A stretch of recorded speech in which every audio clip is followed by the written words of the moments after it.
Com o retorno dos uruguaios, o Tite teve ali a força praticamente máxima do Flamengo para escalar e não fez todas as mudanças que a torcida esperava, ou pelo menos grande parte da torcida do Flamengo. Apesar de ter voltado com a Arrascaeta e com o De La Cruz, que acho que cada um deles teve também uma boa atuação, muita gente esperava ver o Matias Vinha de volta ao time titular, né? Depois da Copa América, depois de ter feito uma boa Copa América, ter sido titular da seleção uruguaia, todo mundo esperava que ele fosse jogar, até porque o Ayrton Lucas não está nada bem. Pois é, essa não foi a ideia do Tite. A gente entende mais ou menos por quê, vai falar sobre, mas especialmente vamos tentar elaborar para você aqui o que tem de diferente um do outro, por que a torcida gosta tanto do Vinha e anda um pouco de banda com o Ayrton Lucas. A gente vai explicar a diferença principal entre eles e o que torna um muito melhor do que o outro, pelo menos por um momento, no time do Flamengo, tá bom? Então vem comigo falar sobre tática, sem tatiquez.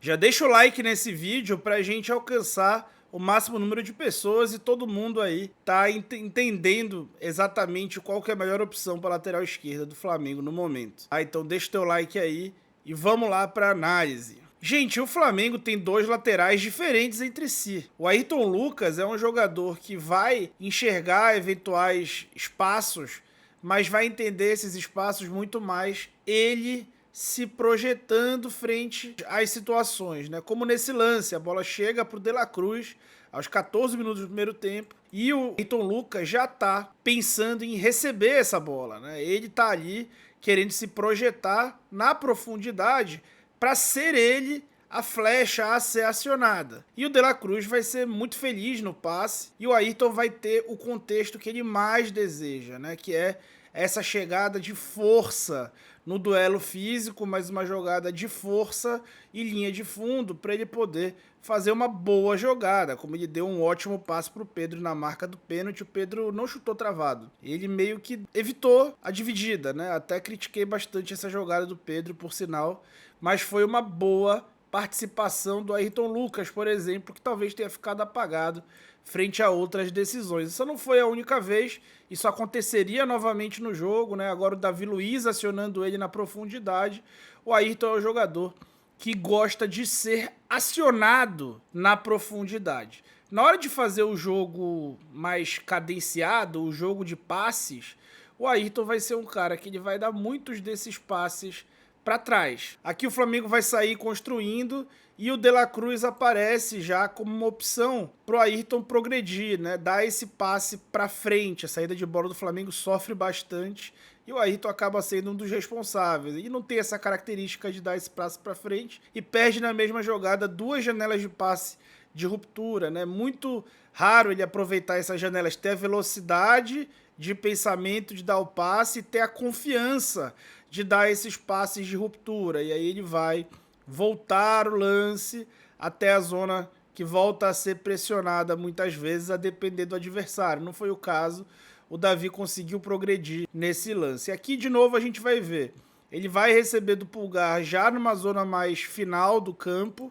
e aí ele tem primeiro ali duas opções, Arrascaeta e Cebolinha. São passes um pouco mais difíceis, mas são passes ali que ele já poderia ter mapeado o espaço antes e até dado de primeira, ou já ter dominado, sabendo o que gostaria de fazer. Mas ele gosta de ser o cara da profundidade, né? A zona de conforto dele tá em ele ser o jogador que vai atacar a profundidade, não ele dar essa bola pro Cebolinha na profundidade, por exemplo. Mas ele poderia, inclusive, dar essa bola pro Cebolinha ou pro Arrasca e a seguir atacar a profundidade. Só que a confiança não anda nada alta e ele acaba voltando o lance de novo, né? Ele é um cara que deu a maioria dos passes que deu no jogo para trás, até os bons cruzamentos que foram acabaram sendo para trás. E aí entra o Matias Vinha. Lembra que eu falei que o Ayrton é um jogador que gosta de atacar a profundidade? Pois é, a principal característica do Matias Vinha é fazer passes na profundidade. Então, nesse lance, ele praticamente teve que berrar, dar um berro pro Cebolinha atacar a profundidade, porque era esse o passe que ele gostaria de dar, né? Então ele orienta toda a marcação e o Cebolinha para que ele ataque a profundidade, para que o colega ataque a profundidade e não ele. Esse mapeamento de espaço é muito característico dele. Aqui a bola ainda nem chega nele e antes de chegar ele já detectou a Arrascaeta no entrelinhas. O Gerson dá o passe e a bola não chegou, e enquanto ela viaja, ele já sabe que ele vai ter que dar um tapa pro Arrasca, né? E já vai se posicionar, veja como ele já tá rotacionado para frente na hora que ele recebe esse passe, e ele vai dar um passe para dominar e o outro já é para aproveitar a janela de passe. Você sabe o que vai acontecer com esse lance, né? O Arrasca conduz sem tocar na bola e acha o Pedro que vai fazer uma finalização de primeira, o que faz muita diferença. Aliás, se o Pedro tivesse dominado essa bola e feito uma finalização com a mesma força no mesmo lugar, talvez o goleiro defendesse. Como ele fez a finalização de primeira, a bola entrou e foi com grande felicidade essa finalização. Eu fico muito feliz quando algum jogador chuta de primeira, porque esse é o futuro do futebol. Os jogadores brasileiros ainda tentam dominar demais, especialmente num gramado, um pasto como esse que estava em Brasília nessa partida. Vamos continuar vendo o Matias Vinha, e ele fica, né, o tempo inteiro dando opção. E notem como agora ele ainda não recebeu a bola, ele já identificou o Cebolinha na profundidade. E ele vai tentar acionar de primeira, surpreendendo ali a marcação. Acabou que o passe não entrou, né? O marcador conseguiu bloquear o passe e ele ficou com o lateral. Mas foi até acidental o corte. Nem o Cebolinha estava esperando, né? Ele é um cara de uma qualidade de passe muito grande e, especialmente, ele aproveita as janelas de passe. Então, ele faz muita construção, ele facilita um time a ser construtor, né? Como é o caso do Flamengo. Então, o Vinha ele acaba tendo essa vantagem. Soube atacar a profundidade, ele também sabe, né? Ele também sabe, como um bom lateral que é, se projetar no espaço e ser ele o cara a atacar a profundidade. Não vai atacar com a mesma força do Ayrton, talvez não vá ser um goleador tão grande quanto o Ayrton, mas é um cara que dá mais passe-chave do que o Ayrton.